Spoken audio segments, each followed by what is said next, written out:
Hey guys, today we got Smith Brothers, CRC Offshore Racing.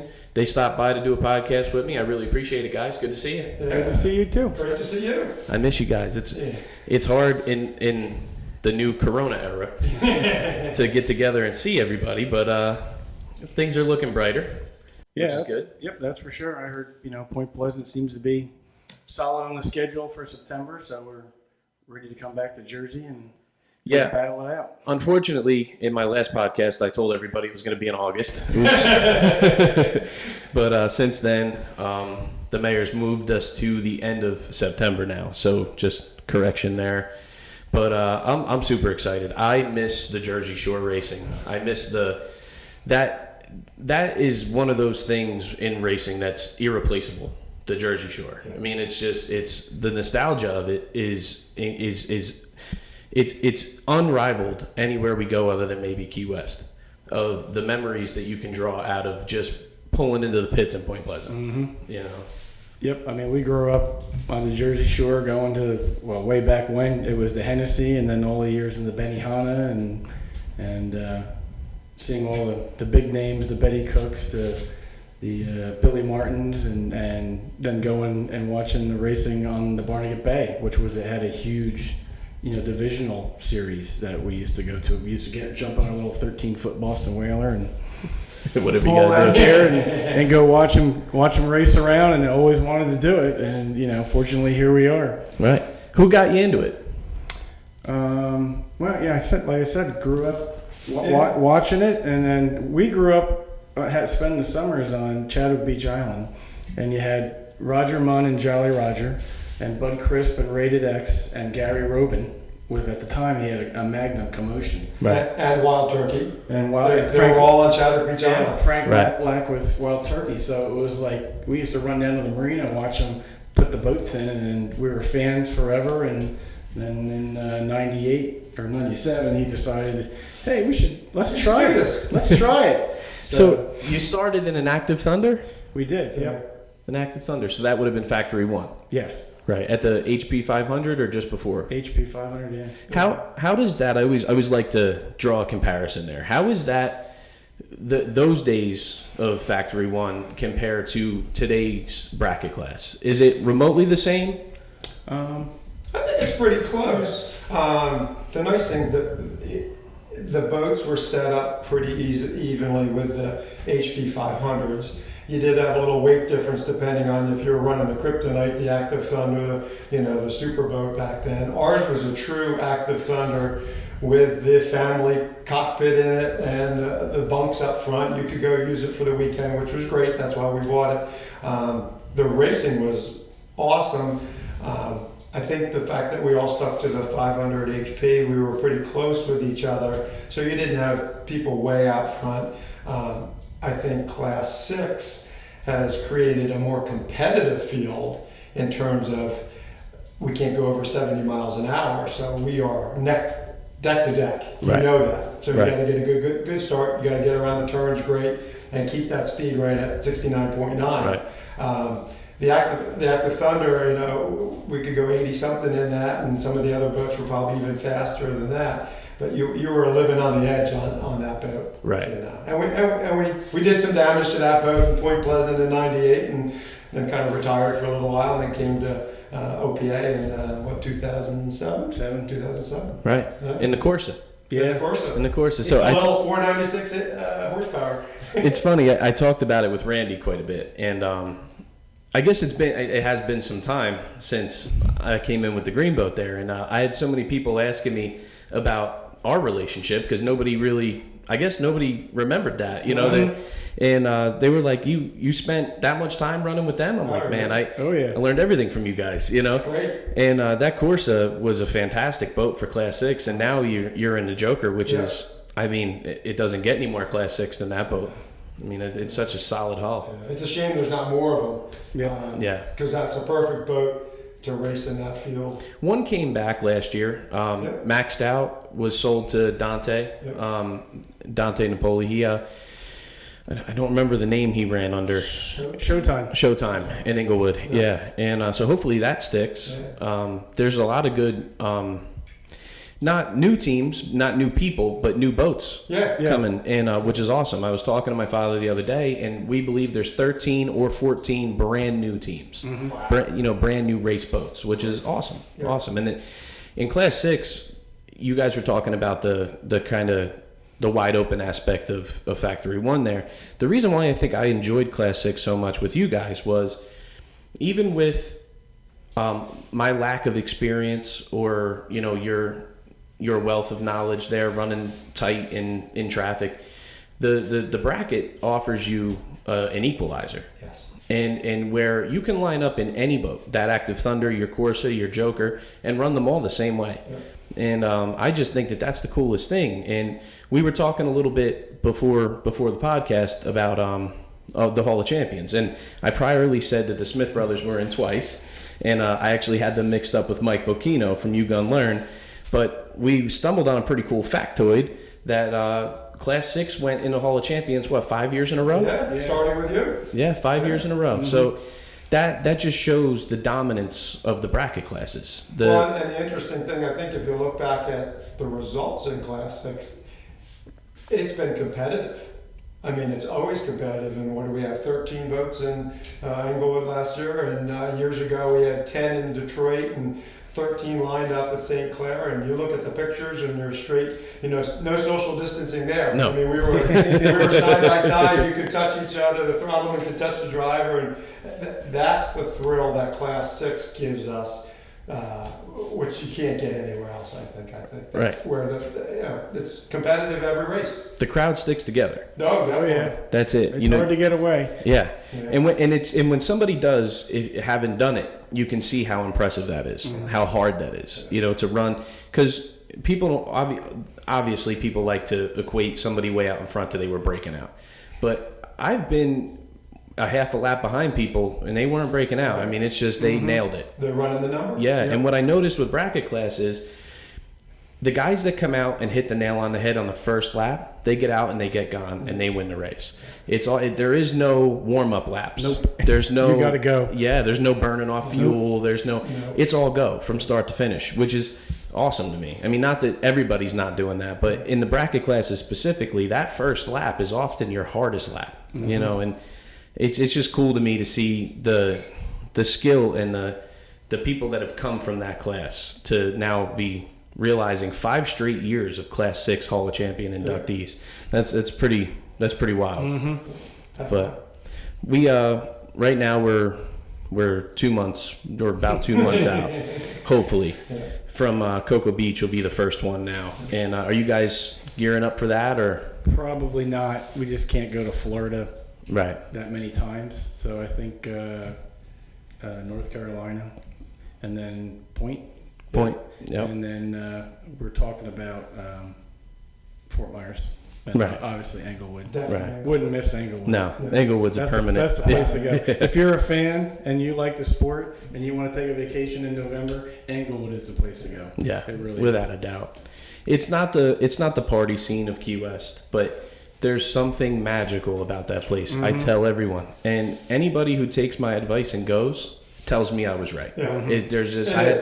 I just had Jeremy Bison in here from Tomahawk, and he said the same thing. His first time was this year, and he was blown away. Yeah. I mean, it's just the people are amazing, the town's amazing, and the race course, for as simple a setup as it is, offers Key West style racing in the sense that it's usually a lily pond on Saturday, and then you go out to get your brains beat in on Sunday. I don't know why, but it is. It's awesome. I love it. I mean, to me, that is the world championship. And it's great. It's an equalizer. So you got one day of nice calm racing, and the other day of some rough waves, and see who can hold on. Well, and we were able to put together a really strong boat count last year. 70. I actually had to look it up after the last podcast. It was 74 boats, and that's.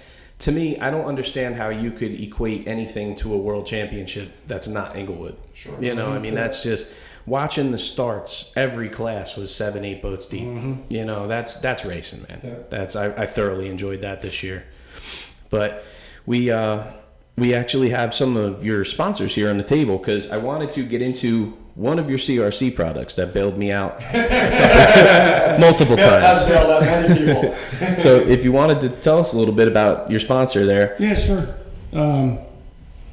CRC knew we were coming to do the podcast, so they sent some stuff over, and all of which we use all the time. The salt terminator is a big one we use, just because for flushing the motor out, for washing the boat, for washing the trailer. We pride ourselves in how our equipment looks. So fighting salt water on a boat is a never-ending battle. So that's kind of similar to Salt Away? Exactly. It's Right. basically a soap that neutralizes salt. So you mix it up, you can wash the boat with it. It neutralizes any salt on the trailer, and then we have a hook set up so you can flush it through the motor. Right. Because of course the salt, our motor is open cooling, so it's sucking salt water in and it eats everything up inside. So we like to clean it out after every time we have to. salt water. You have to. And the great thing with it is we can do it before we leave the race site. So you can right. do it before, we don't have to wait till we get back to the shop. Yep. Right. Yeah, it's simple. We just there's a little mixer thing for it, and you just dump it in whatever. Right. Biodegradable. Exactly. You do it anywhere you want. Yep. Yeah. Yep. That is an awesome thing. Yep. And the 56 can there, I laugh every time I see one of those.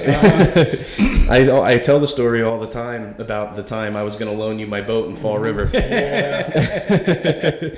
And I sunk it on you, spun it around and blew the drive off and sunk it on you. But I laughed because what took me out of that race initially was an MSD box that wouldn't operate correctly. And it was, normally they smell water and they shut off. I don't know what it is. They're supposed to be sealed, whatever. They smell water, they shut off. I sunk that boat all the way to the carburetor for a good amount of time. And we got back to the pits, and you handed me a box of that stuff.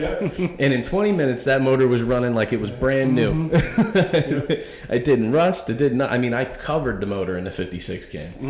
And I laugh every time I see it. CRC makes some really awesome products. They do, and stuff geared towards boats. It's boat soaps and waxes, and like the 656 there. It's the same formula as Power Lube. Right. So, and same with the terminal cleaner, the electronic cleaner for cleaning off electrical connections and all that stuff. Because as you know, the water gets in everywhere. I don't care if it's supposed to be a watertight connection or not. It's wet. And I'll use CRC over anybody else just simply because they support racing. Yep. I mean, they've been with you guys for quite some time now. 8 years. Yeah, which is amazing. I mean, there's so many teams in offshore that could benefit from a good partnership like you guys have with CRC. And I just hope that continues in the sport with the momentum we have right now. It's one of those things where there may not be a lot of money involved, but the product that we're getting and the support from them just helps us. It means we don't have to buy stuff. I mean, a lot of people go looking for sponsors and they want a big check and this, and the sponsor's like, yeah, we don't do that, but we'll do product support. Right. And the product support, when you think about it, is stuff you don't have to buy, and we use it all the time. The salt terminator, the boat soap, and all the different products they have. So it saves us money from having to buy stuff.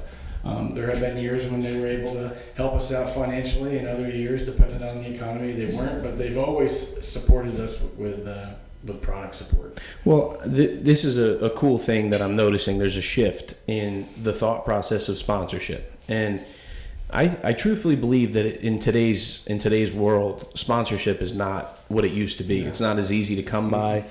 People aren't. I mean, they're hanging on to it at the moment, And I've stumbled across a couple of companies that were interested in doing partnerships, and I didn't understand it at the time. It was the opposite of what my goal was, which was I needed money. Right. Yeah. And so I didn't really get it. And the more I look into it, it's a pretty awesome concept. I mean, CRC's not paying your bills, and you're not paying CRC's bills, but you're helping each other with a brand. They're helping you, and you're helping them.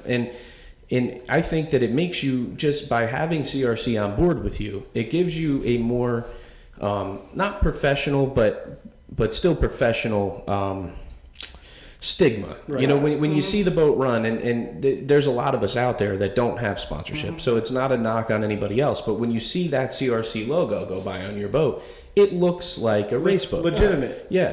And that really helps. The sport is currently in we need legitimacy in a bad way. And one thing you have to remember, that marketing has changed over the last 20 years. So it used to be, Popeye's Fried Chicken was on the side of the boat. That was great. But companies like CRC and other companies also want you to see you on the web. They want to see your Facebook. They want to see little blurbs here and there. They're looking for hits on just the weekly picture of the boat flying out of the air, as much as the boat at the race site. Right. The boat at the race site's not going to just do it for them. You need to give them other, and Rich has been really good about that. And I know people are probably sick of seeing us on Facebook and stuff, but Rich does a good job of, okay, here we did, we were second place at Point Pleasant. We won the World Championship at Englewood. That's what they want to see. They want to see those little blurbs on the internet.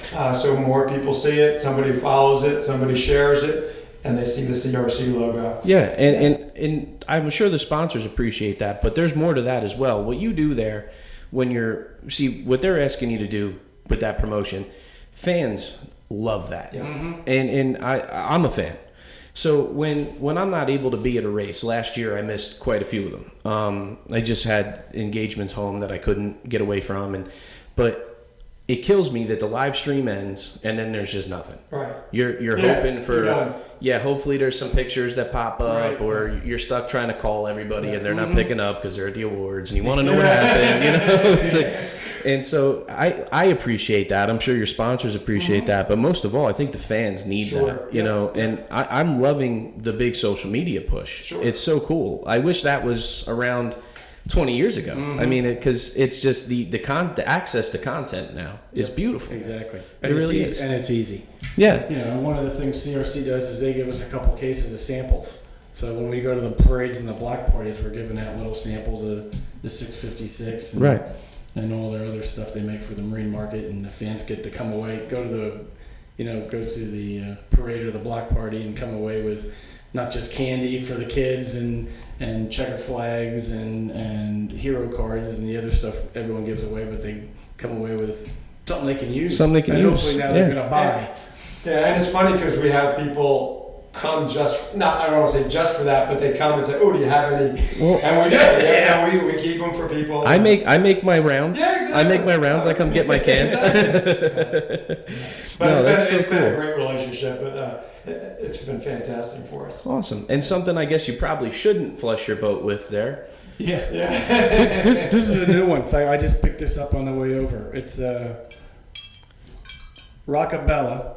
It's a vodka made in the United States, made by a company run by two ladies whose husbands were first responders, and they were in Jersey City. They both responded to 9/11, survived 9/11. It's my understanding the one, they were both captains in the Jersey City Fire Department, lost his life later from 9/11 for reasons from that. I don't know the exact reason, whether it was contamination or whatever. And the other lady's husband unfortunately had a heart attack after a 24-hour shift during the Christmas season. Right. So they started this company in their memory.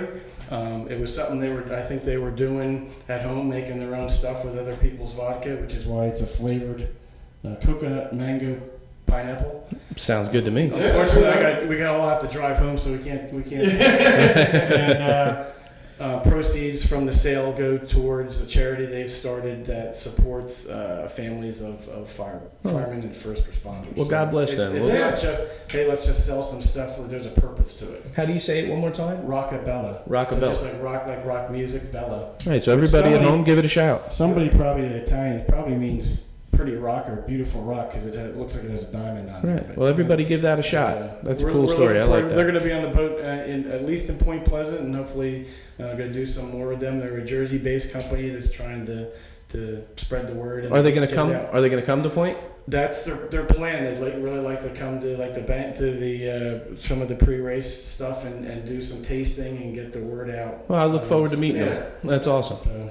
Well, I'm glad you got another one on board there. It's a new thing, so we're that's hoping awesome. It'll work out for everybody. Great. That's so cool. That's the cool part about the 2019 season to this point is the exposure that the sport got in that short time was huge. I mean, I think it probably rivaled the last 10 years put together. Sure. Everyone was on board. Everyone was working together for the most part. And I saw a lot of teams, come in with backing, with help. And I haven't seen that in a long time. When I was a kid, that was already kind of done, like that 2002, 2003, it kind of fell. It tried to come back there before 2007, and then, I mean, it's just been a decade of... And even with that, people say, oh, the good old days, and you had Michelob Light, and you had Popeyes, and you had, whatever. A lot of those guys, that was their company to begin with. So they're really sponsoring themselves. Right. They just happen to be...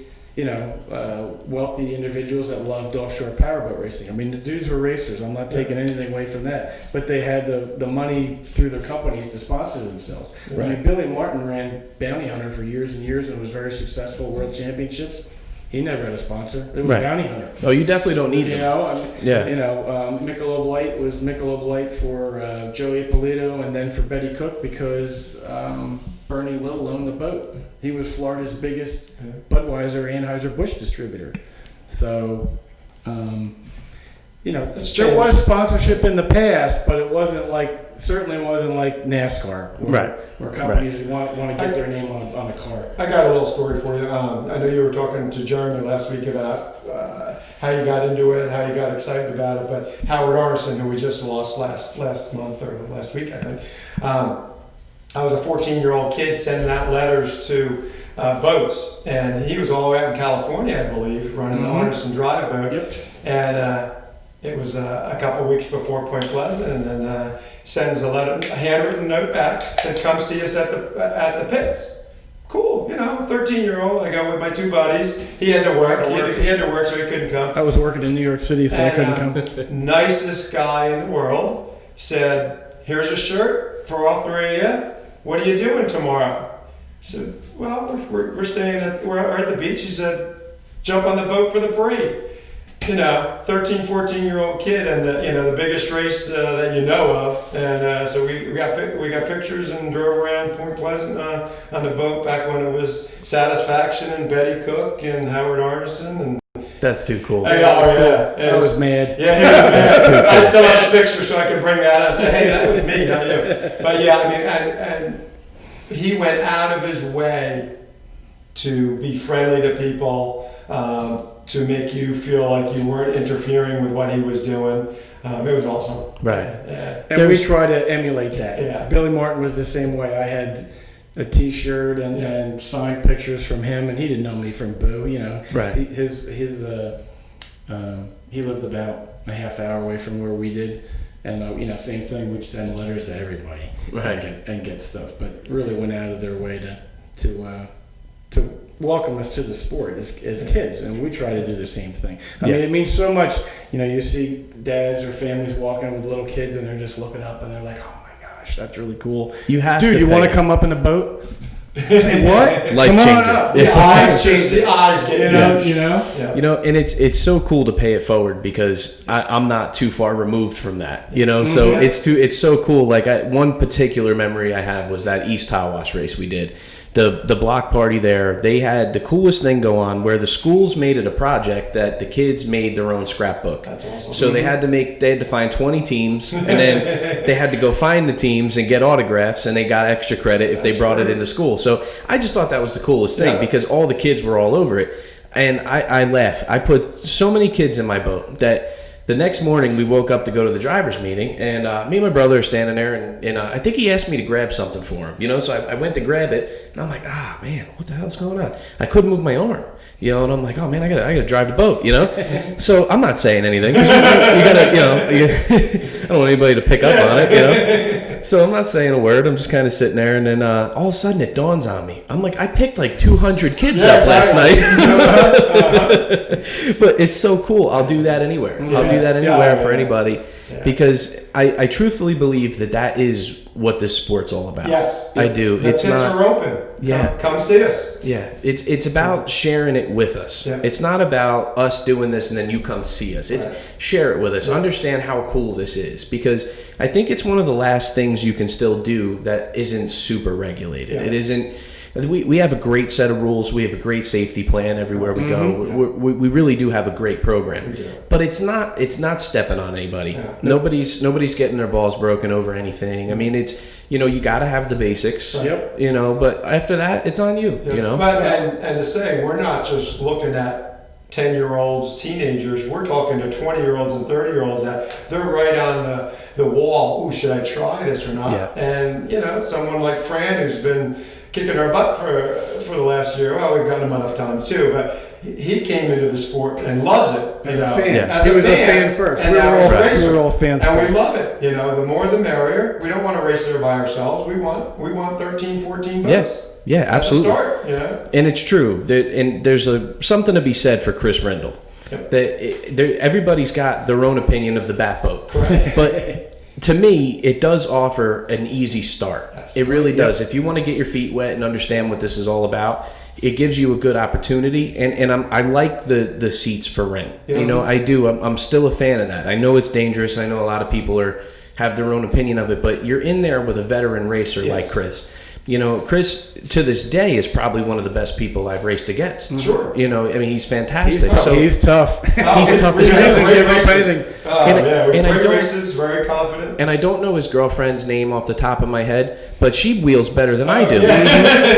She does. So it's cool. Like if you wanted to come and give Offshore a shot, there's your chance. Exactly. With great people. Right. Without a big investment. Yeah. Without having to go buy a boat and go. Right. Because you see so many, unfortunately, guys come in with not a lot of knowledge and go buy a boat and think they're going to go boat racing, and the reality of it is like, holy moly. Yeah. This is serious. Yeah, you were talking to Jeremy. You can get in Class 7 for $2,000 or $3,000 for the boat, Right. but you're going to spend another $10,000 easy. Yeah, well, So- you'll get in for $3,000 until you do Point Pleasant. Well, exactly. Right. Well, exactly. Then he needs a fiberglass repair. Right. Yeah, it's a budget thing. It's funny that budget thing seems to come up in Yeah. every single show I do, Yep. and but because it really is that important, you have to know where your limitations are. Yep. I probably would have never done anything different. If it wasn't for my father, I just didn't have. I don't have that I don't have that within my reach. Right. But there's so many people who love this sport so much Yes. that they'll make that reach. They don't care. They'll leverage whatever they got to leverage, do whatever they got to do to get that boat. Well, we've been very fortunate because Bud Wilson, our motor builder, also one of Rich's closest, dearest friends, and mine too. We call him our second dad.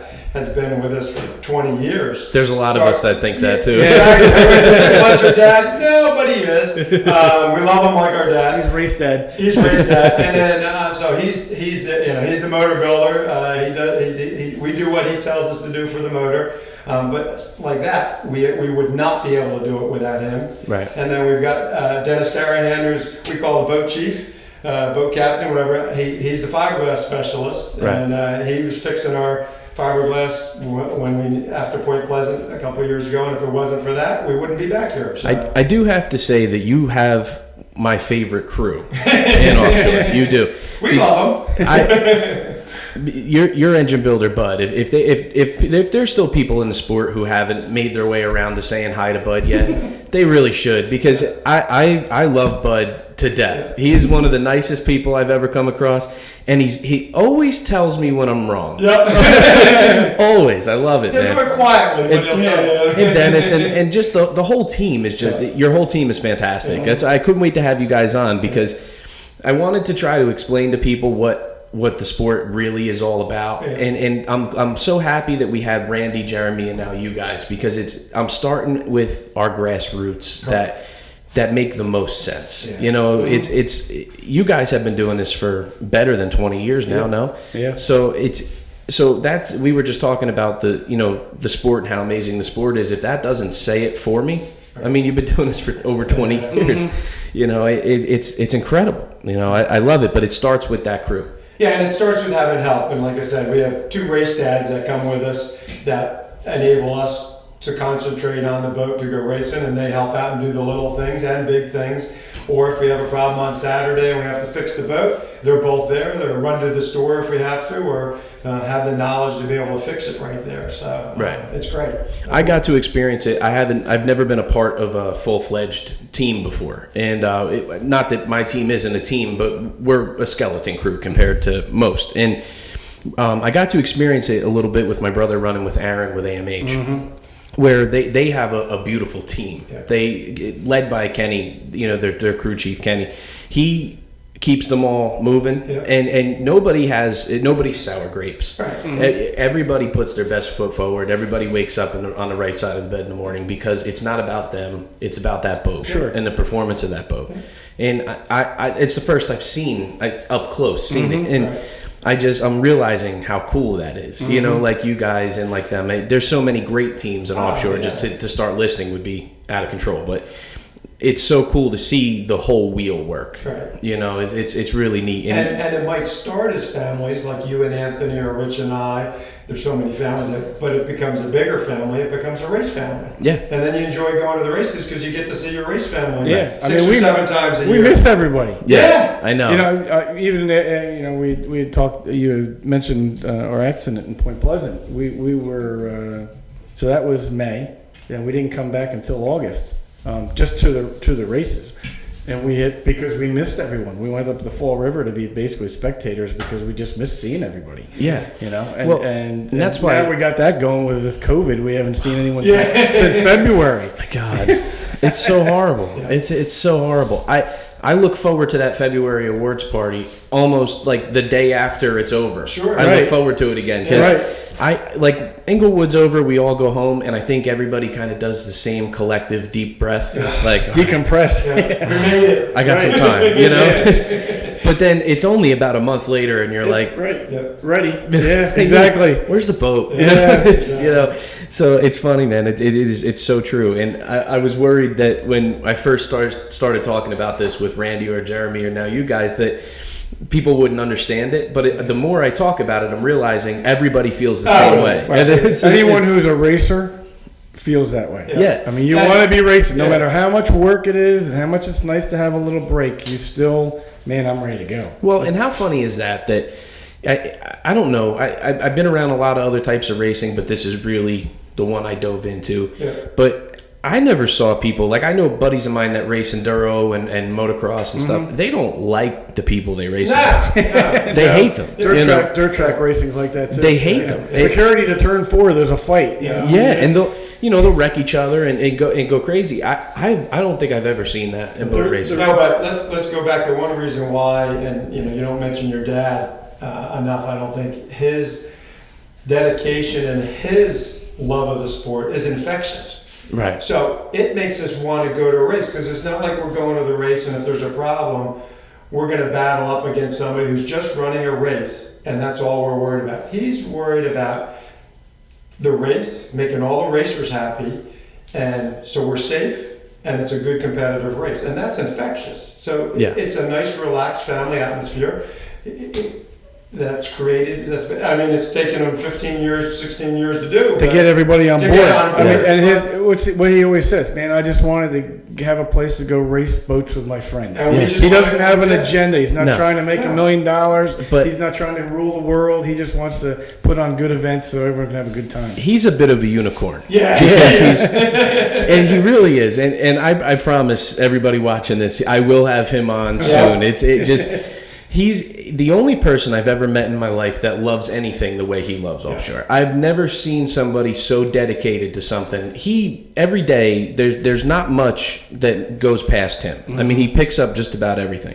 And I'm talking with him the other day about stuff that to me is like breaking news. Right. He knew about it for a month. Like when people say like live, breathe, eat, sleep, that's him. I mean, this is his life. Well, and look at his dedication of when our boat was under the water at Point Pleasant for a week. I mean, we were ready to write it off. We basically said, we're done. That's it. Right. He was like, nope, we're gutting that boat. And he spent many days and many hours on that. And as much of that was for you, I understand. It was also for him. Yeah, because he knows what that would feel like. Yep. It's the only way to explain it is he doesn't run this organization as a president. Yeah. He runs this organization as a member of this organization. Yep, sure. And he runs it the way he would want it ran if he was a racer. Yeah. And you're never going to knock everything out of the park, but you can get close. I mean, and he's pretty close. Yeah. I mean, there's a lot of talk that or that OPA doesn't have the professionalism, the this, the that. But what we do have is a dedicated group, a truthfully dedicated group. I mean, right down to D in registration. Yep. She might give you a hard time, but she loves you. Well, she'll give you a hard time because you did something wrong and you waited to the last minute. But it comes from a nice, warm, happy place. I don't know how it manifests, but she loves you, and it's so cool. I mean, Augie, Julio, Val. I mean, if you started going through, these aren't people that we found last year or the year before, or people that just wanted to tag along and see a couple of boat races. Exactly. They all helped us build this. I mean, everybody that's with us now was with us in the beginning. And they're not doing it for money. They're doing it for the love of the sport. That's it. They want to be around. They want to help the racers. They want to help the sport. Yeah, and it works. And it's like you said, the infectious love that my old man has for this. It rubs off. I think that's how I'm here. Yeah. It's how I'm sitting here doing the show with you guys. Is from the time I was a little kid watching that boat run, there was a passion then. There was, and my brother as well. I mean, my brother, I don't think anybody thinks as hard as he does about boat racing. I mean, I can sit in the shop and smell his brain burning sometimes, and it's just, it rubbed off on me. I mean, I had a different type of upbringing, and I love talking about this because it's so funny with my brother and I. I think my brother, when he was about 17, 18 and getting into boat racing, wanted to race. Right. I was 11, 12 years old. I just wanted to know what you guys were talking about. Right. I just wanted to be in the conversation. What propellers are you running? What motors in there? What are you doing? What does that mean? I just couldn't get enough information. I couldn't get enough time hanging out with everybody. I just wanted to be around and be part of it. Yeah. And you were talking earlier about Arneson taking you right in, right? I have that same story with Bob Oliver and Firewater. Okay. I was roaming around the pits, and Lily now races the Lily Sport Boats 42. That was Firewater.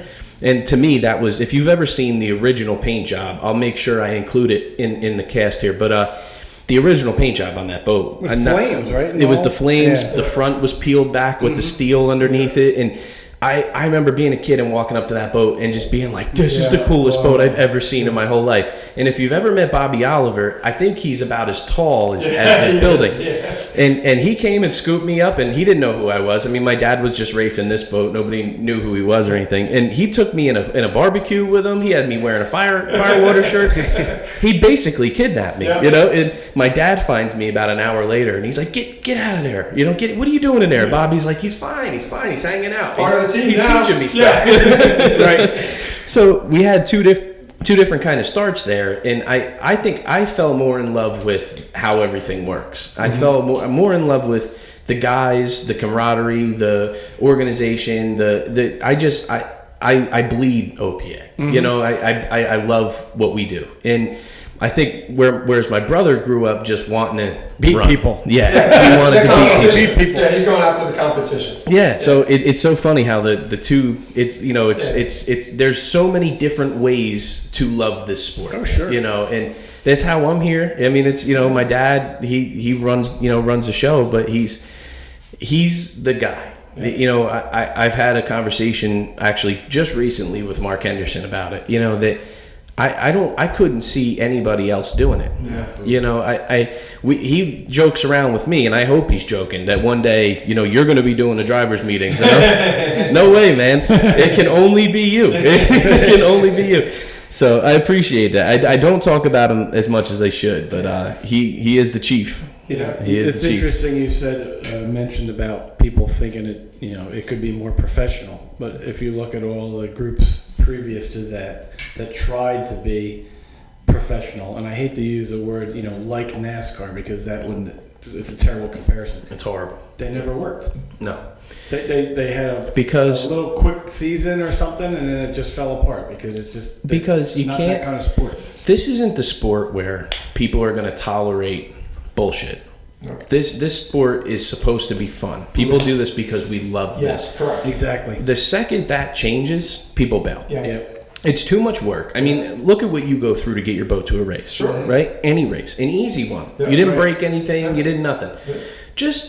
And then you're going to get there and you're going to yell at me and you're going to be mean to me and you're going to give me attitude and you're supposed to be parked over there and you're parked over here and I'll just go home. Yeah, right. It's the hassle. Yeah, and we're not about that. No, we're about fun. Yeah.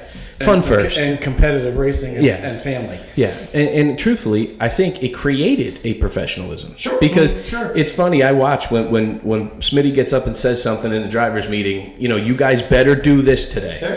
Everybody does it. Yeah. Because they're like, we don't want the fun to stop. Right. We don't want Smitty to be mad at us. It's like dad's yelling at you. Yep, that's it. And he does. He has that. I'm not mad. I'm disappointed. Yeah. It's like, But no, it's been amazing. The roller coaster of 2019 was so much fun. But I think the highest high of it all is the partnership with P1. Mm-hmm. We deal with them constantly now, and I think the stars aligned. And my old man always says this: if it's meant to be, it'll happen. And he always says with Offshore, you cannot force it. If you try to force it, they push back. Right. You kind of just got to let it. And if you look at how that came together with P1, it was exactly that. Yeah. Nothing about it was hard. Yeah. It just happened. Yep. It just real nice and easy. Yeah. It happened. There was speed bumps and stuff, Sure. but everybody gets along great. And I'm so excited to see once we kick the COVID thing and we kind of get back to normal here, to see what these two organizations can create. Yep. Because there's no shortage of ideas. If you listen to Azam speak, he has a vision for this sport that is unparalleled to anything that I've experienced in the past. Mm-hmm. It's not a unrealistic dream to think that you can take this sport to the next level. Mm-hmm. It's not, and he's all about it. He's all about it. You see it in his work. I mean, and to now line him up with a guy like my father who just won't sleep until he accomplishes it. Right.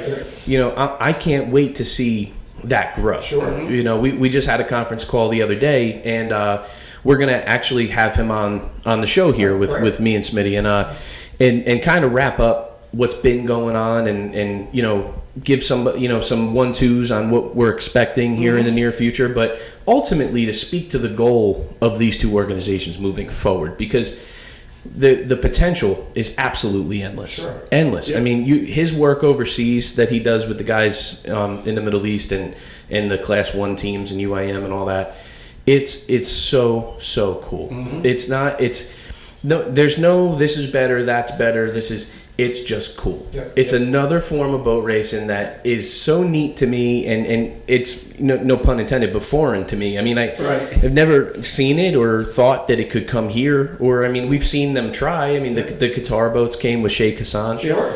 but no sustained activity. Whereas Azam is on, he's on the cusp. He's right there to really bring in that infusion to real life. And again, we talked about legitimacy, and his organization, through what they do, gives it legitimacy. It does. With the two groups working together, you bring boat counts and the legitimacy and then hopefully sponsorship to get the thing to the next level. Need one big sponsor to give it that legitimacy, and it'll trickle down and get more sponsors. We're so close. Yeah, we are. We are so close. I was talking to Mark Henderson the other day, and I said the same thing to him. We're one phone call from big time. Yeah. Mm-hmm. Okay. And I don't know what would come of that. I don't know what would change, what would stay the same, what would happen, but I would love to see it happen. I would just love to see, we need that one little nudge over the edge, and I don't know if we're rock stars. I don't know if we're capable of that, but it'd be cool to find out. Right.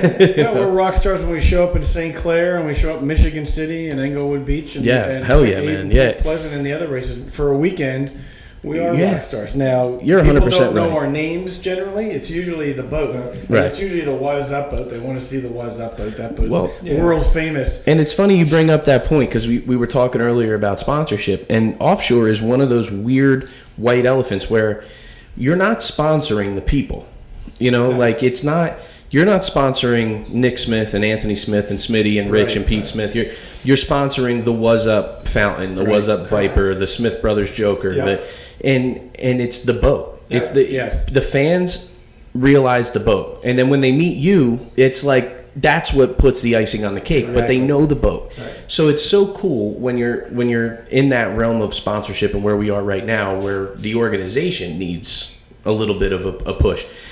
You can brand it so easily, And I just can't believe that there hasn't been a big fish to come in the pond yet, you know? Because it really is. It's a blank canvas. Someday. Yep. Someday. Someone will realize it. Someday. Hopefully soon. Yeah.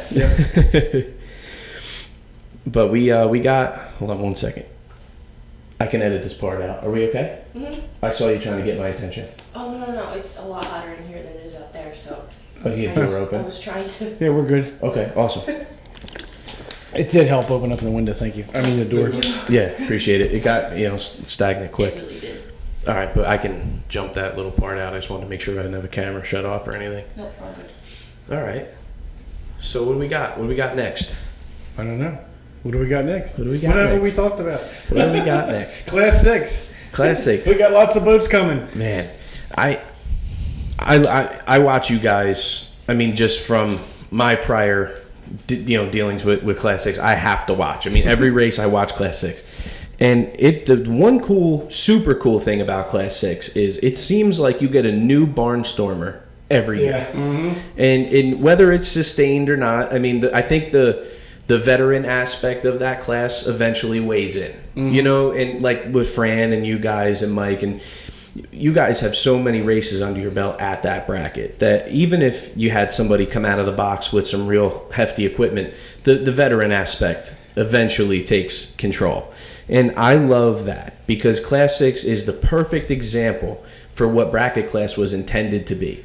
There's hardly ever a back-to-back winner. There's hardly ever That's tough. Yeah, I mean that is one of the most battle-tested classes, and with gentlemen. I mean, and I say this all the time. When people ask me about racing, they think it's like this blood sport, Right. And don't get me wrong, that's awesome. Think that.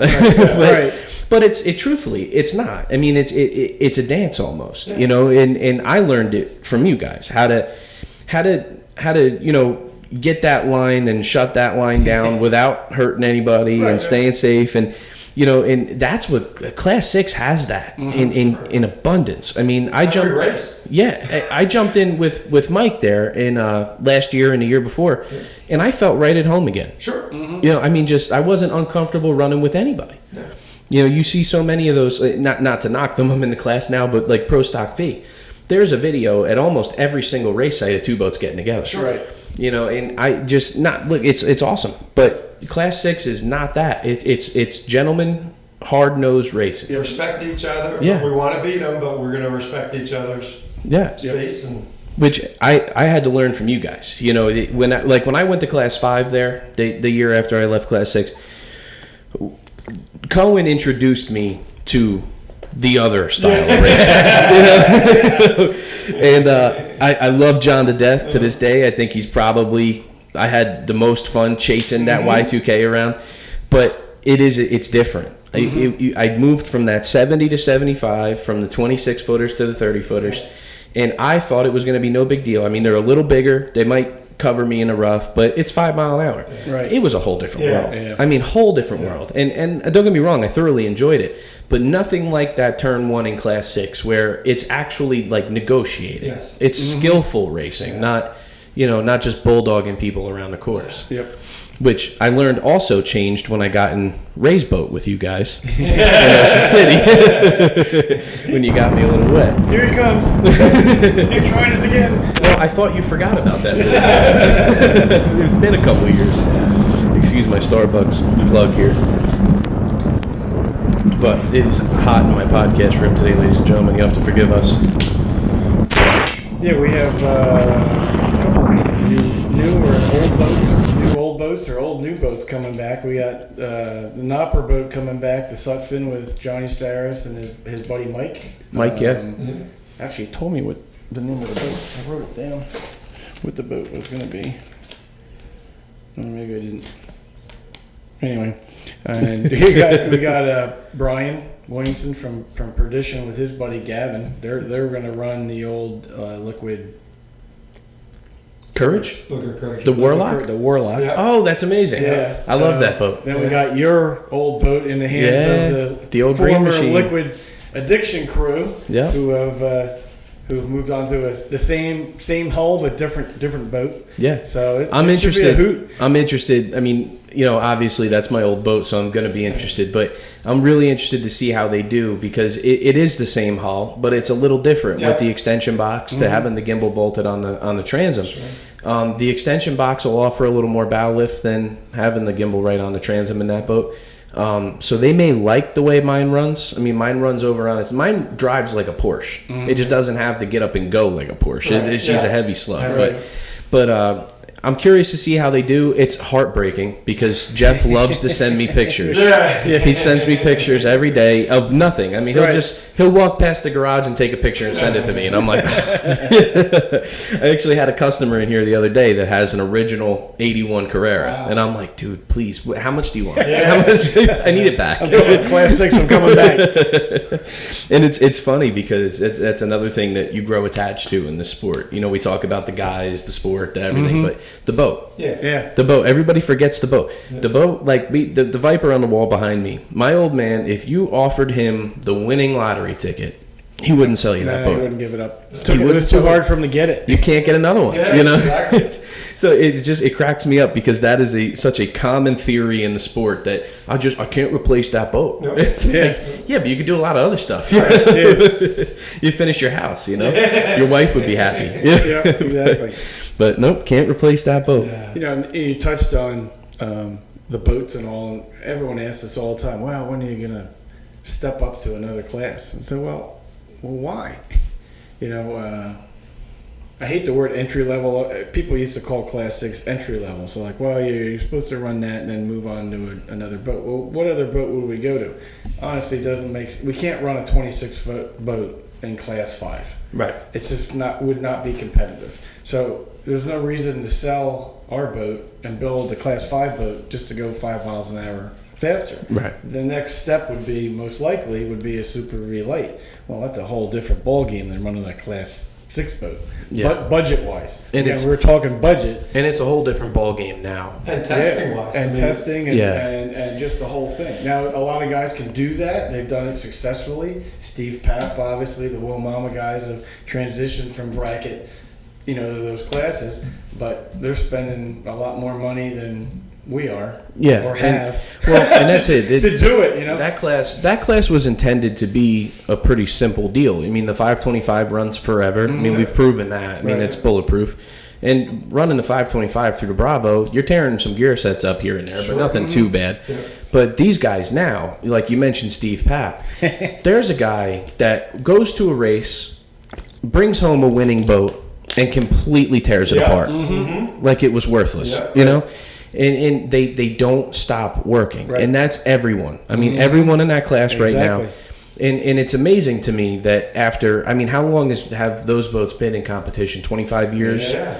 That 25 years later, they're still fine-tuning. Yep. And it's not technology or equipment upgrades. I mean, it's the same rules it's always been for the last 15 years. Sure. But they're finding mile an hour here or there. Yep.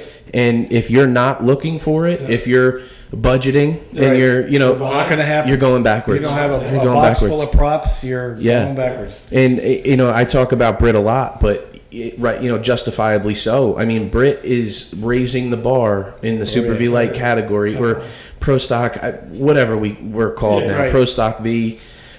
He has taken the bar and just thrown it up 15 notches. I mean, him and Kevin together probably have more seat time than Will does anymore. So to run against guys like that, where seat time is a factor, which you guys can attest to, that to me is the challenge of that class. It is expensive. It's not what it used to be, and it is getting harder and harder. I mean, the guys are getting better and better. Look at what Britt and Kevin were able to do with their 42 running against Instigator. I talk about it all the time. That isn't because the boat was really good. Those two are really good. They have so much seat time that they can almost get in any race boat now and make it work. So I'm like, ecstatic to get in and weigh in on that, But yeah, I agree with you. If you were to move up, I think that's the class to go to. Right. The bracket class stuff, it's almost the same at any level. Sure. It's because it's not that the competition's no different. You're playing the same game. Right. You're just doing it in a bigger boat. So yeah, I agree. I think that the next step to the bracket classes to spec class. Yep. You know, and that's like a you big said, step. it's a huge bite. I took it lightly. You know, we've been joking. It's a common, you know, it's a joke now. But How long you been putting this boat together? Yeah, 2 years. I keep having to get Will to put new numbers in the transom. Yeah, there we go. But it's true. It's so much more than you could wrap your head around initially. It's, you know, every single bolt you put in that boat, you weigh. I mean, it's not. Right. You don't cut a wire and butt connect it. Yeah. That doesn't happen. I mean, you're into every pound to be competitive. It's a crazy deal, and I really think they should weigh the boats with the occupants. Yeah. Maybe because me and my old man are probably close to about 600 pounds. Right. I think they should. It's all muscle. I think mostly with him, but I do think that that's something that is important to at least talk about. Is Sure. weighing the boats with the occupants. Well, you're getting to the point where the weights are you're cutting the weight so close to the minimum that yes, the weight of the crew is making a huge difference. Yeah, and it's critical now because the boats are so close. Yep. And I think that's like the next little rule change for that class. I think that's the next competitive move there because, you know, the people don't really understand weight. People think that when you add weight, you slow down. You don't really lose top end. You lose the acceleration. Right. I believe the rule of thumb is every 100 pounds is a second. You know, but that a second of acceleration time will end your race. Sure. I gotta lose some weight. Yeah, you know, it's true. And like in that Super V Light, I mean, I don't know what the typical, you know, starting speed is. I'd guess somewhere around 55, 60. That pull to 90, there's a lot of seconds there. That's Right. You know, that's probably 7, 8, 9, 10, 11 seconds in some boats. If you could knock 1 second off, Sure. that, you would. You know, so I think that's the next thing is weighing them with the occupants. And I'm not just saying that because we're a bigger crew. Right. That I do think that's a cool thing to start to integrate, and not only into this class. I think all the spec classes should be that way. It offers a more competitive and accurate situation in the class. Yeah. You know, I would love to see that. Yeah. But it's the spec classes are growing, which is to me it's a beacon of success in the race community. That's the big bites. Yeah. That's when you see the $800,000-$900,000 super stock packages. And that's the show, and we understand that as racers too, and that's what P1's bringing. We need a show to show the fans. Right. The whether it's a podcast or on the internet or the TV show, we need those big boats to attract the people. Yeah. But then we need numbers, 74, 80 boats, whatever, Right. to make a race. Right. So it's great that those spec classes are growing. You know, so it helps us all. And I talk about it like this. I went to a bunch of drag racing when I was younger, and you go to the track and you see 600 cars. I mean, they're just everywhere. I mean, they're in a parking lot, they're in trailers, they're in restaurants, hotels. And then you watch that on TV when it comes out 2-3 weeks later, and the TV show shows you 30 cars. Right. You know, so it's the same with any racing you see. Sure. You know, they focus on the viewer friendly, you know, classes, but you need the meat and potatoes of bracket class because without that there wouldn't be the big boats. It wouldn't be much of a parade. No, no. You know, and the big boats. I mean, how do you find this sport? Right. You know, if you're a big money guy and you're chasing a bit of adrenaline, how do you find offshore? Yeah. You know, it's word of mouth. It's you know, that people come across it in the oddest ways. I mean, the more I talk to people, when you ask how'd you get in the sport, most of us will give you some kind of story about when we were a kid and got a ride in a race boat. Yeah. Some people will say, you know, I had a buddy of mine that was like, come for a ride, and then I had to do this. Mm-hmm. You don't get those buddies without the smaller boats. Right. You don't get that interaction without the smaller boats. How many people are going for rides in Muskoka? Yeah. Right. You know, so to me, it's the most important part of the sport is the bracket class. You know, the show is the show, but the bracket classes are so important. Yeah. You know, and they need more people like yourselves. They, you know, that are active with the promotion of the class, of the boat, of your competitors, of, you know, that's another thing that I think the sport needs and doesn't need is is more of the competitor interaction. Like, I laugh. Everybody thinks that Johnny Stanch and my father hate each other. Right. They really think that. Yeah. You know, and they're the best of friends, but everybody online thinks they hate Yeah. each other, Right, and they can't wait to It's a see. great show. And, Yeah.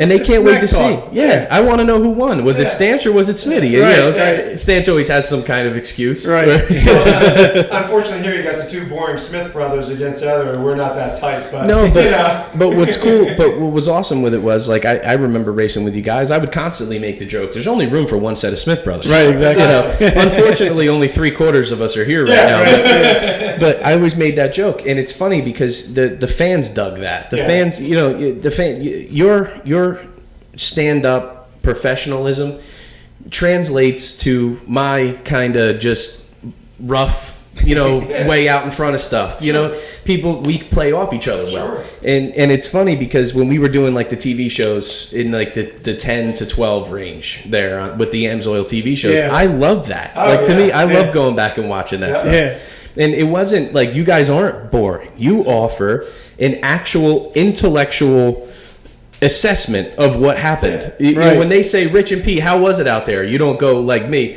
the boat ran really good. You're talking Nobody about fell out. Yeah, you know, nobody fell out. I still have my helmet on. Yeah. Nobody, you know, what you do versus what I do offers the funniest contrast Which is great. for sponsors, for viewers, Right. for everything. You know, No one wants a cookie cutter. yeah, it's like, awesome. Like like NASCAR drivers have gotten other Like the than Coca-Cola and Yeah. Poland Springs for the. yeah, Right. other than Clint Boyer, most of them are all cookie cutter. You know, well, this Yeah. and everything, and you know, thanks to Coca-Cola and Starbucks and CRC. And Well, and Offshore is like Rockefeller. the opposite of cookie cutter. Yeah, I mean, it's that's for and- sure. You got know, characters. Yeah, I mean, the funniest people that I've met in my life, I met at the boat races. Oh, I mhm. just, they're hilarious. When Randy came in to do that first podcast with me, my sides hurt for 3 days, Yeah. and that's just before we even got to the podcast. You know? But it's awesome. And it's not just the drivers and throttlemen, it's their teams, like we talked about. Bud and Dennis and other people have members of their team that Yeah. they have personalities that you want to be around. Mhm. You know, so it doesn't necessarily mean it's the driver, the throttleman of the boat. It's everybody. Yeah. Yeah. There's a lot of, like, you know, I always use Scott Glockner as Yeah. an example. Yeah. Like, there's like the Tugget team is awesome all by themselves, but then you throw Scott Yeah. out there with his, you know, with the fireball and Right. just getting everybody going. I mean, that's what you need. You need the crew. You need the characters. You need the color. You know, I crack up every time I walk every time I walk through the pits at any race. I laugh all the way through the pits. Yeah. There's just knuckleheads doing knucklehead stuff Yeah. all over the place. Yeah. It's, you know, Kyle and Jay are wrestling Randy over here, and you know who's Franny's beating up Okino over there, or you know, it cracks me up, man. The guys are just so cool and so much fun, and I think that's probably why the fans enjoy it as much as they do. Sure. You elaborated to being a rock star when you pull in St. Clair, and that is exactly true. I mean, that's when you go to St. Clair, Michigan. Rewind. My friends ask me, why do you go to St. Clair, Michigan? Okay. And I tell them, just get in the truck and come with me. Mm-hmm. You'll be like, what is this? Yeah, I mean, right. you're driving through the cornfields, Yep.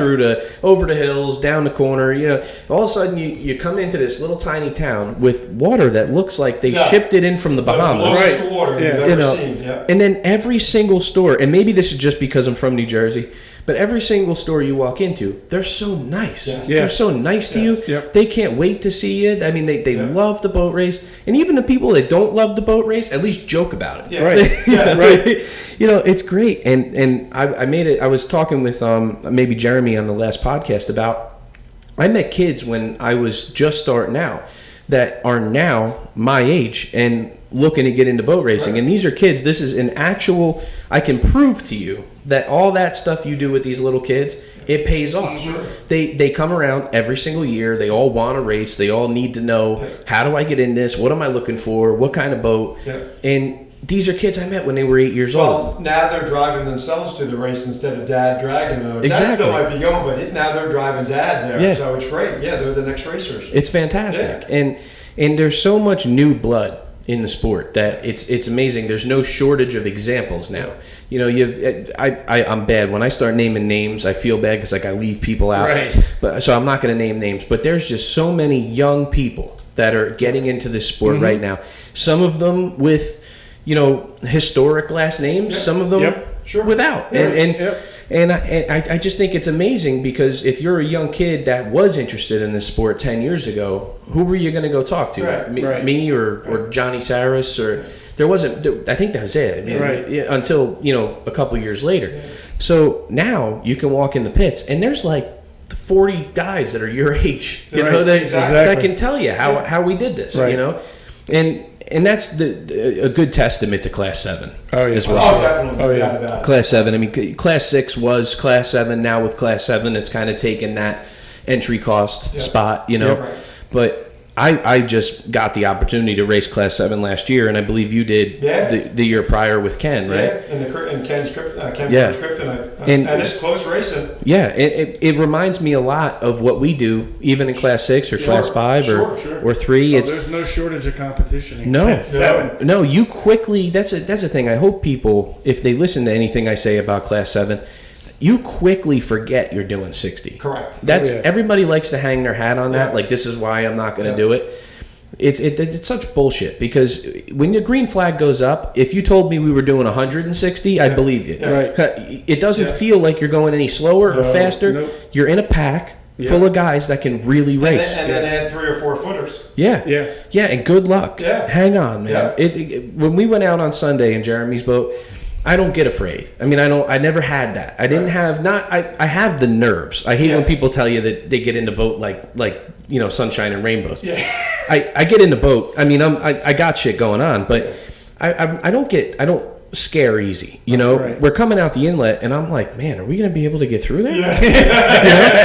And like some big rollers. I'm looking over, and Jeremy's just kind of looking at him, and so I'm like, all right, I guess this is normal. Like, man, it wasn't normal. Man, it was not normal. That green flag went up, and I can't talk about Garrett Moore in that Punisher boat. I can't talk about him enough. That kid put on a display, and I'm sorry, I just said kid. That man put on a display on Sunday in Inglewood. He passed me at least 15 feet. Yeah. I mean, they were keeping up with us for a while, I think. Yeah. Dude, they went by me 10, 15 feet in the air. I mean, just perfectly level. I mean, it looked like it was 30 feet long. I mean, if it's the same boat. That's a velocity and this is a velocity. I'm looking at Jeremy like, man, we're doing something wrong. We're doing something wrong here. But it's great because it's even if you're getting into it at an entry level or an entry cost, you're getting to race against guys like that. Oh, yeah. That you realize really quickly that there's room for improvement. Sure. And that's, I think, the deciding factor for most people that want to try boat racing is that moment when you get up against the real competition. Yep. Are you ready for this? Are you going to push harder? Are you going to learn your boat? Are you going to figure out how to get around this race course? Wow, this or are is you going to tough. bail? This is tough. Yeah. Turn 1. Yeah. Turn 1. You figure it out. 6 boats on each side of you. Yep. All going the same speed. Yeah, I think back to my first year racing with you guys. I mean, that was your eyes open quickly to what I get out in front of you, and I thought I'm king shit. I'm out in front of Smith Brothers right now, and then all of a sudden you would go by me so fast. It was like we were in 2 different classes, and I'd be like, I gotta work on that. I gotta work on that. You figure it out. To me, that's the fun part. Mm-hmm. That's I don't mind the races I lose. Yeah. There's one guy that doesn't get enough credit in this sport, and it's George Eisenhower, and he drove for Tyler Crockett all those years, and to this day he spanked me so bad that I swore he was running 100 miles an hour. Yeah. I mean, just spanked me. I mean, I didn't think you could get around the St. Clair racecourse any better than we could. I mean, me. I mean, anybody that's raced at a high level and done this for a couple of years pretty much has mastered St. Clair. Sure. And for George to go out there and put a lap on me without breaking out, I'm like, that crazy old man at 75 years old. So it's amazing. You get to race against these guys that you think are in the Supercat class or in Class 1 or they're the best. No, a lot of the best drivers are running the Class 6 boats and the Class 5 boats. You get to run them in a Class 7 or a Class 6 or Class 5 boat. You don't have to buy a Supercat to go up against you The know, best. The best. Yeah. There's Yeah. still good guys running in all the classes. And have Yeah. a lot of seat time. Yep. Yeah. A lot of seat time, a lot of experience, know how to, where to take you on the turn. Yeah, and a lot of years as a team. Sure. You know, where and I say that all the time, and I often use you guys as an example. I'll say, like, take those two and put them in a super stock. Take those two, put them in a V-Light. I would bet it's 3 or 4 races before you're competitive. You're right there in the pack. Because if you can do what we do in the smaller boats, which is negotiate the race course, Sure. Right. if you can put that together with the finesse of a spec class style race, Oh, it translates. It comes There's like no doubt. this. Oh, it does. you know, I mean, I've come across certain people who they're great in the bracket class boats until it comes to floating the spec class boat. Right. I mean, I'm in that same boat right now. I'm making that transition as we speak. And it's incredibly difficult to do. But if you master the first skill, if you understand the race course, if you understand where you need to be, where you need to end up, Right. how do you get past this guy without losing speed? Mm-hmm. How do you? My biggest challenge in offshore was trying to catch the boat in front of me while not letting the boat behind me catch me. Right. Sure. People get tangled up with each other Yeah, so yeah. often, Yep. and they get so busy racing them that you forget to race the race. Yeah. You know, and that's spec class 101. I mean, that finesse handling of driving. If you already understand how to negotiate, you got your foot in the door already. If you're just a finesse style driver, but you don't know how to shut off the second half of the turn, you know what I mean? You don't know how to block the entrance. Right.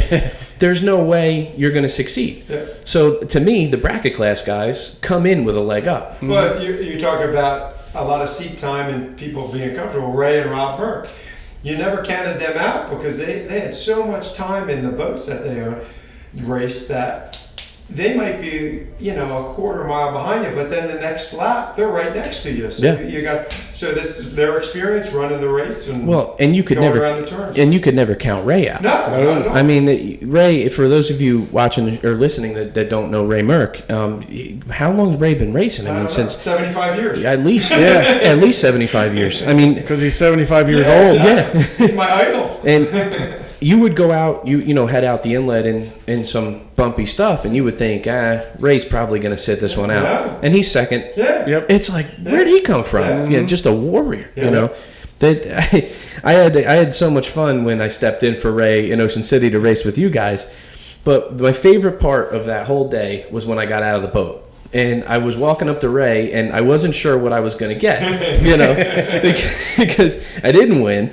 And on top of that, I kind of lost it. That was my move down the Right. inside that got us shut down, not Yeah. Rob's.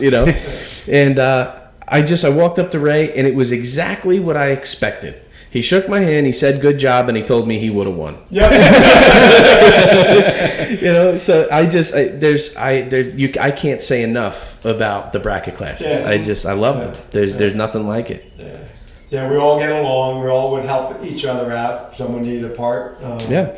Just like we've lent Bud out to help somebody else with another boat. It's a big family. Yeah. Yeah. Well, I mean, I can remember the year when one of those bat boats went through the bottom of your Yeah. course, and we finished the second half of that one with Rich. Yeah, exactly.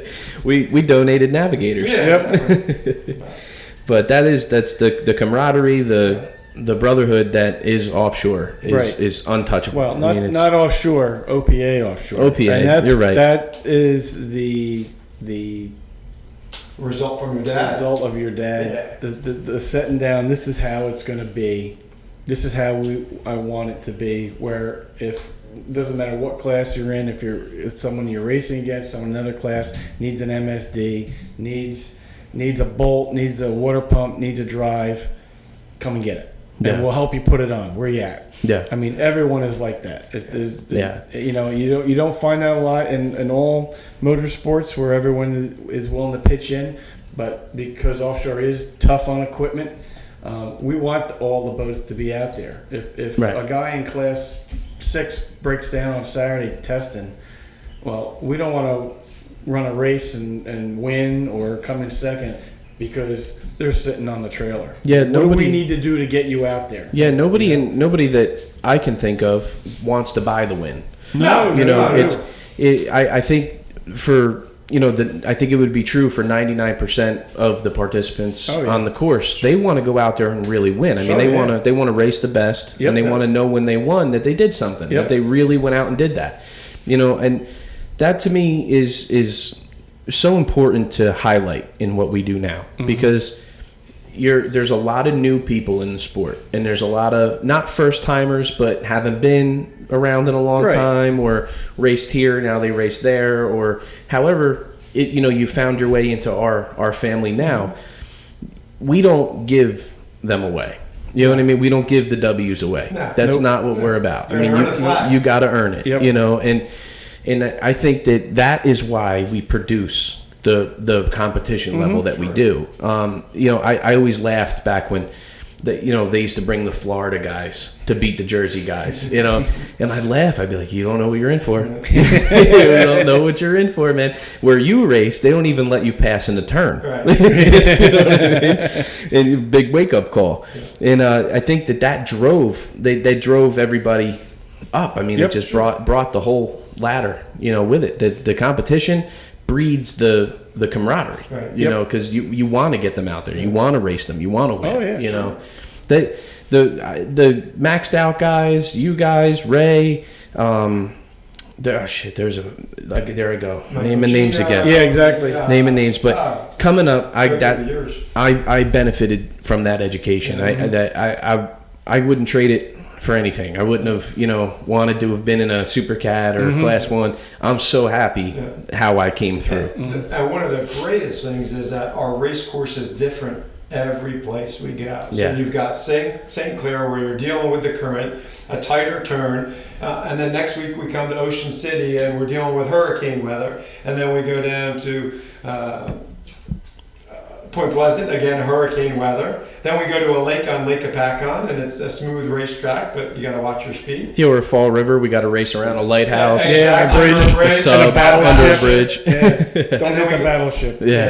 And then we go to 2 days in Englewood, where one day is flat and the next day it's two different oceans. Exactly. It's Where'd crazy. that come from? So it's great. And it's funny because everybody, I just had a good conversation with somebody about Travis Pastrana coming.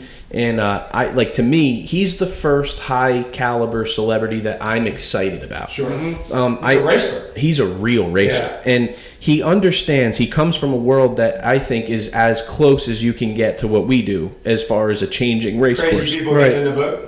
Yeah, I mean, motocross is definitely a changing, course. I mean, depending on who went through there before you, what line they were on, So here's a guy that's used to adapting to that. Sure. Went from that to drift cars, to trophy trucks, to NASCAR, and everything that this guy did, he moved into fluently. His success came not, I'm sure it wasn't easy, but it looks easy. So I'm excited to see a guy like that, come in and try our ever-changing race course. Sure. It doesn't matter if I ran St. Clair 100 out of the last 100 years, 101 is still going to be different. Exactly. And that's the coolest thing. A lot of people say it, but they don't really understand that it's not just when we say the race courses are changing, it means that there's waves here and there's waves there. Every course we go to is different. We don't run a cookie cutter course. No. There's no set turn distance. There's it's all different. And truthfully, that dictates what you can and can't do on the course. Sure. And it's awesome. It provides a crazy, scenario for racing. And you might have boats on the course that are 20 miles an hour faster than you. Might have boats that are 10 miles an hour slower than you, and you have to navigate those too. Right. So, which I like. I do too. Yeah. I like. I know the common opinion is that the slow boats get in the way of the big boats or the fast boats. But that's not really racing then. I mean, if you guys have some experience in track style racing with, different classes on the same track, right? Well, to me, that's part of it. It's not about who's really fast in this perfectly groomed section for you to be fast in. Who's fast all the time? Right. Who knows how to get in and out of traffic? How to set up a pick? And I know it's not supposed to be legal. It's not supposed to happen, but it does. And really, I like it. Never been wet. I like it, man. I do. I think having run the fountain for a couple of years now, I got a good understanding of that now. And the closing rate is hilarious to me. I mean, it's when I get next to you, I go by you like this, you know. Right. But the whole straightaway leading up to that feels like 25 minutes. Right. I mean, it's like, man, are we gonna get them before the turn? Yeah. And every time it's right there at the turn. It's like you think you're coming, but it takes a long time, man. It's hard to get used to. So I think we're gonna run into a bit of that with, you know, like Super Stock coming in at 21 boats, or Super Cat is now up to like 13 registered teams. Sure. You know, where you're gonna start to have the lap traffic aspect to these spec class boats, But that's cool. it's awesome. Yeah, I think it's so cool, Yeah. and I think some of my favorite memories of being in the green boat is Ed's green boat passing me in Michigan. You know, like those tractor headers and that giant rooster tail. Yeah. I love that. Yeah. I mean, I just think that's the coolest thing. I don't understand why most people don't enjoy it, but I sure do. I think it's awesome, and it provides a good thing for the fans. I mean, the speed difference is huge for them, because I've always said this. I never understood why people are so fixated on those big numbers. They all the respect in the world to the straight line people, but like, I don't understand, like, if you want to say my boat did 193 miles an hour at the Lotto shootout, Right. cool, do it on a race course. Right. Do it with us. Well, You know, it's a totally different animal. Yeah, and I we mean, get it's- that all the time. How big is your boat? 26 feet. How much horsepower? Blah blah blah. How fast it go? We race at 70. Oh well, mine will go 90. 85, 90. right, Well, that's great. Do that in the ocean in 5-foot rollers off of Point Pleasant with us. with 13 other boats next to you. With It's a us. whole different ball game. Well, and then people start to rationalize, you know. So I use this. I made this up years ago, and I'm trying to make it count. I always said that boat racing is like, if you ever seen Times Square and you see the mile long of yellow cabs, right? Imagine if somebody just dropped a boulder on your pedal and you had to drive, and there was no such thing as slowing down or hitting the brakes, or you had to find the hole everywhere. You know, there's no. Can you do that? I mean, does your boat, your 85 mile an hour Baja, does it do that? I mean, you know, I don't know. I don't think it does. You know, and I love what they do, but I don't see the value to it to the fans. I mean, the fans, if the fans watched Turbine Miss Geico go by at 200 and then watched Piston Power Miss Geico go by at 155, can you tell me the difference? No. I mean, you really can't.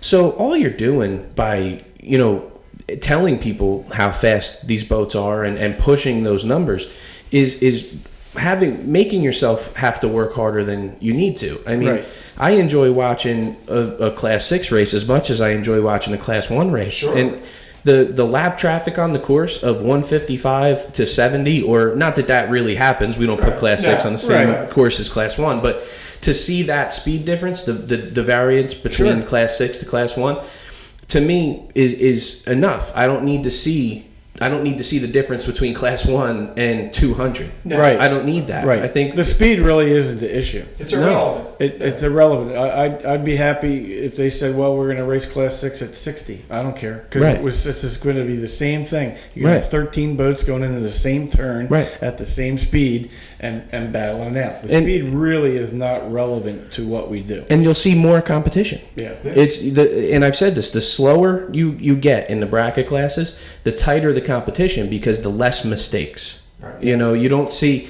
when I ran the green boat with you guys versus when I ran it in Class 5, that 5 miles an hour, I screwed up all the time. Right. I mean, things that I would never even think of. Gave up a whole lot of real estate when you did it. Yeah. And not only that, but like when you'd be in Point Pleasant in Class 6, where the majority of the boats are running 64, right? Let's just say out of 70, you're running 64 in the bump. Whereas you go to Class 5, you're in a 30-foot Y2K with 700 horse is going to sit at 74 miles an hour. Right. So all of a sudden, I had to take that little green boat and make it do that. And truthfully, I mean, it made me better. It boosted my brother and I to a whole nother caliber having to do that. But I had more fun going slower because it was actual racing. It was, you weren't so caught up in if you were going to survive this straight away. You know, it was, you were really racing. I was really setting up lines. I was really, you know, if you looked at me over your shoulder this way, I went that way. If you know what I mean? It was, to me, that's racing. That's the fun part. John Cohen has to be famous for his backwards driving. That guy, when you race against Cohen, he puts his arm around Eddie Simmons or Brent right now, the guy you race with, and races like that the whole time, looking at you. And it's like, man, I can't. If I go inside, he goes inside. If I go outside, he goes outside. Like, you don't get that at 150 miles an hour. You don't. It's just different. I think the slower classes provide better races. I really do. I agree with that. Yep. Yeah. Which the fans enjoy. So you got the bling of the big boats and the high speed and the coolness of a Super Cat with big old giant chromed engines, and you got little single engine boats that are like a swarm of wasps. But it's almost like if you're a NASCAR fan, you have the people who love the super speedways, and then you have the people who love your Richmonds, your Dovers, your Martinsvilles, they enjoy the pack, right? Not that there's not a pack on the speedway, but it's different, and I love the Dover Downs. I want the swapping inside, outside, cutting each other off, hosing each other down. To me, that doesn't have to always be a bad thing. Right. I mean, I've been hosed down a million times, and I think out of all of them, I was mad once. It doesn't. It's not what it's about. And that's the other common thing that I wanted to touch on in this podcast that I think you guys could speak to. The whole it's your line thing. Like if you're in front of somebody and the other boat's behind you by anything more than one boat length, it's your turn. Yep. Right. And people don't all the way understand that. I talk to like friends of mine, especially over this past weekend. Father's Day down by us is a big deal on the Mullica River. It gets insane there. I mean, so talking to a lot of people I haven't seen or caught up with in a long time, and they all want to ask me about boat racing. And that's the one thing they always bring up is, what's that like getting cut off and hosed down, And I'm like, basically, it's like looking in the garden hose to see if it's on. Yeah. And when's it going to stop? Exactly. But somebody else is holding it. Yeah. Right?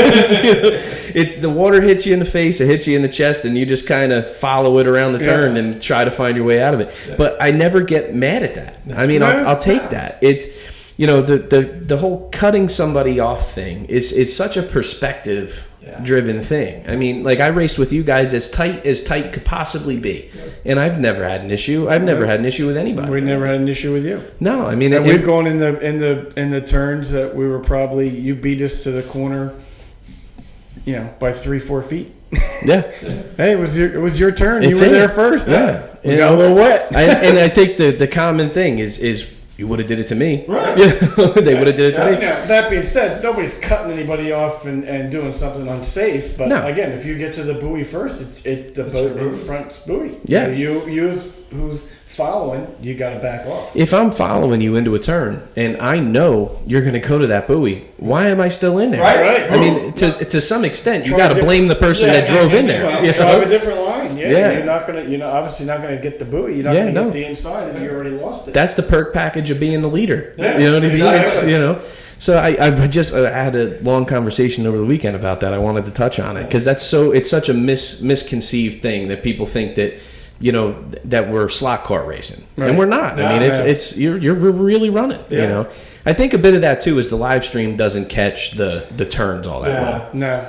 It's pretty much a scanning setup. Right. They catch what comes by. Yeah. But I do wish that they could focus a little harder on the turns, especially on the starts. I mean, to show people what that first turn's really like. And the great thing is, we have different lines. My boat's going to take a different line than your boat, than Bocino's or Fran's. So every boat is taking a different line to that buoy. So it's not like NASCAR where they're all trying to go in, wherever the rubber is, and we need to go our line to get around there the fastest. So, Yeah, it's awesome. Yeah, it's cool. But you guys got anything else you want to plug? No, we're plugged pretty good. That's it. You're all right. Rockabella. Yeah, try it out. One more Look time. up on Rockabella. Yeah, Rockabella. Yeah. Yep, look online. Give them a shout. I think that there's a couple places down in this area that are selling it. Like I said, they're trying to spread the word and get it out. So check. There's a website. I think it's rockabellabrands.com. Would you just read it on the back? Yeah, I'll get it in a show one way or another. Yeah, check it out. And CRC. It's a cool story. They're going to give back to the first responders, which is always a good thing. Yeah, and especially the guys from 9/11, man. It's what a tough break, for those guys. And CRC, thank you for supporting boat racing and the Smith brothers for as long as you have. We appreciate it. Yeah, us too.